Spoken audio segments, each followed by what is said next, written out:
Bonjour, je me nomme Mike Nyirongo Banda. Dans cette vidéo, je vous explique comment configurer les serveurs DNS sous les simulateurs Cisco Packet Tracer. Pour commencer, vous lancez tout d'abord votre simulateur.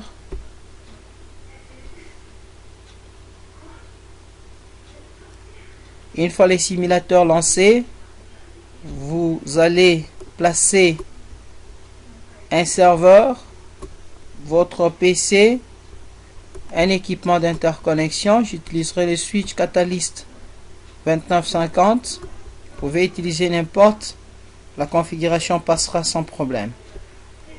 Ensuite, je dois passer par la connexion. Comme je me trouve avec des équipements de nature différente, j'utilise un câble droit pour connecter mes hôtes.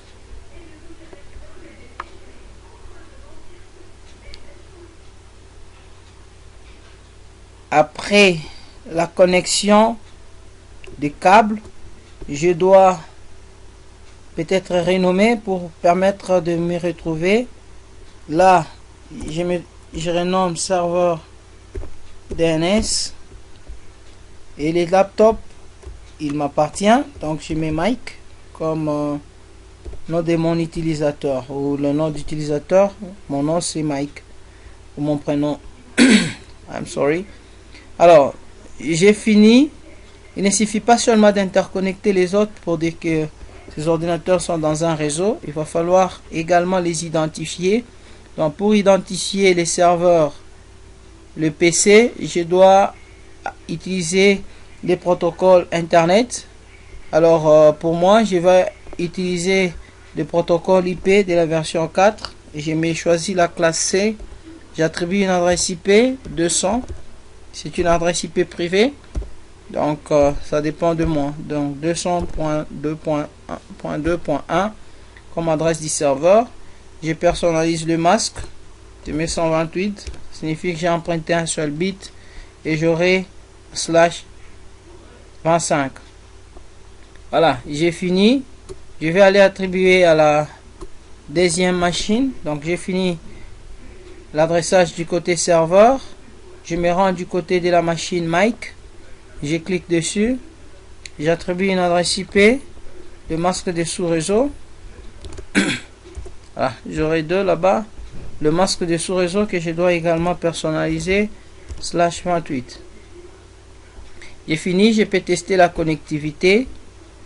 Donc j'ai saisi ping espace 200.2.2.1, c'est l'adresse du serveur. Je peux valider et voilà, ça passe sans problème. La difficulté, c'est que j'ai du mal à retenir l'adresse IP. C'est la plus grande difficulté. Donc il est difficile de retenir un numéro que de retenir un nom. Alors, le protocole DNS vient faciliter la tâche. Le protocole DNS me permet de convertir une adresse IP en nom.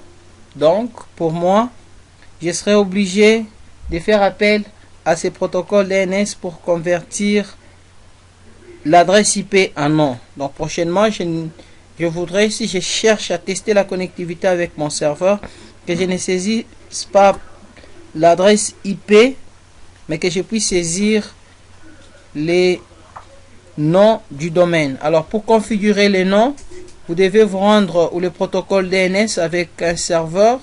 Vous cliquez sur les serveurs. Ensuite, service. Vous avez différents services que l'on vous propose. Vous devez choisir DNS.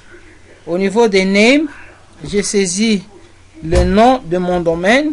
Donc, le nom c'est, j'attribue scofa.com.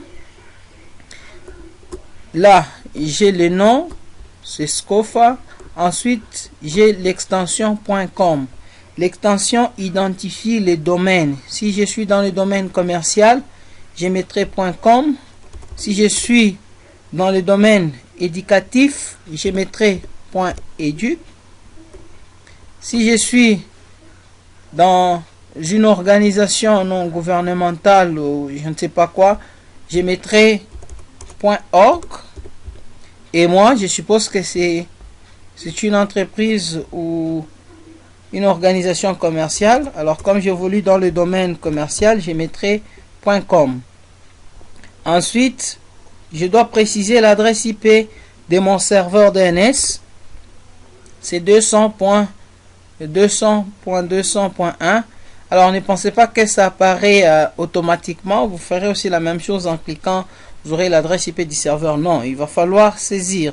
Maintenant, comme copier-coller a été inventé pour ça, j'ai copié et je suis venu coller dans ce champ. Après, je dois cliquer sur Add pour ajouter ces informations dans la base de données. Enfin, je démarre les services DNS. Et pour tester si mon serveur DNS fonctionne, je dois revenir d'abord au niveau de la machine du client. Et le client, c'est Mike. Donc, DNS serveur, je dois saisir l'adresse IP du serveur. Comme je vous ai dit, ça n'apparaît pas par magie, mais c'est plutôt un copier-coller. J'ai saisi l'adresse IP du serveur DNS. J'ai fini, je peux tester la connectivité. Comme je vous ai dit, je ne dois plus saisir l'adresse IP du serveur. Moi, je voudrais saisir scofa.com. Alors, j'ai saisi ping comme commande qui me permet de tester la connectivité. Le nom du domaine, c'est scofa.com. Et je valide. Vous comprenez que mon serveur DNS fonctionne sans souci. Pour terminer, ou pour conclure, nous dirons que le protocole DNS permet de convertir une adresse IP en nom et inversement. Merci d'avoir suivi cette vidéo. Je vous retrouve très prochainement pour des configurations un peu plus avancées. À plus.